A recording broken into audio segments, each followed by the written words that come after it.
కరీంనగర్ జిల్లాల ఇసుక బంగారమైంది. సర్కార్ ఖజానాకు సిరులవాన గుర్పిస్తోంది.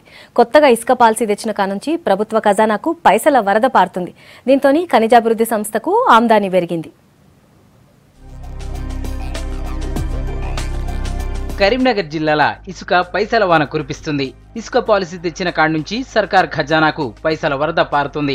2009 నుంచి 2016 దాకా ఇసుక మీద ఎలాంటి ఆంక్షలు లేకపోవడంతో కోట్ల రూపాయల సొమ్ము సర్కార్కు రాకుండా పోయింది.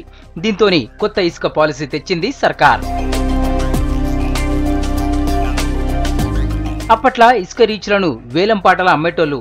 దీంతోటి పైసలన్నీ కాంట్రాక్టర్ల జేబులకే పోయేటి. కానీ కొత్త విధానంలా ఇసుక అమ్మకాలు ఆన్లైన్ చేయడంతో ఖజానా నిండుతోంది. పోయిన 2 ఏళ్లల్లా 810 కోట్ల రూపాయల ఆదాయం వస్తే ఒక్క ఉమ్మడి కరీంనగర్ జిల్లాలున్న క్వారీల నుంచే 210 కోట్ల ఆమ్దాని వచ్చిందని లెక్కలు చెప్తున్నాయి.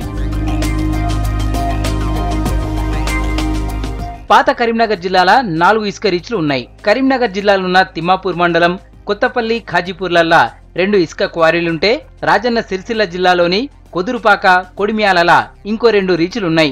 ఈ నుంచి దినం దాదాపు 10,000 క్యూబిక్ మీటర్ల ఇసుకను రాష్ట్ర మినరల్ డెవలప్మెంట్ కార్పొరేషన్ ద్వారా అమ్ముతున్నారు. ఎంత బందోబస్తు చర్యలు తీసుకున్నా అడ్డదారుల ఇసుకను దొంగతనం చేస్తూనే ఉన్నారు కేటుగాళ్లు. మానేరు నది పరివాహక ప్రాంతాలు, వాగుల నుంచి ట్రాక్టర్లు, లారీలు, బండ్ల మీద ఇసుకని తీసుకుపోతున్నారు. ఇసుక రీచ్ల కాడ ఇప్పుడున్న సీసీ కెమెరాలతో పాటు ఇంకొన్ని కొత్తవి పెట్టి చెక్ పోస్టుల కాడ కూడా నిఘా కెమెరాలు పెడితే అక్రమాలు ఆగే అవకాశం ఉందంటున్నారు అధికారులు. కరీంనగర్ జిల్లాలో ఇప్పుడు 4 రీచ్లు కాకుండా ఇంకో 3-4 చోట్ల కూడా ఇసుకను తవ్వడానికి సర్కార్ చూస్తోంది. అవి కూడా వస్తే ఆమ్దాని ఇంకింత పెరుగుతుందని అధికారులు చెప్తున్నారు.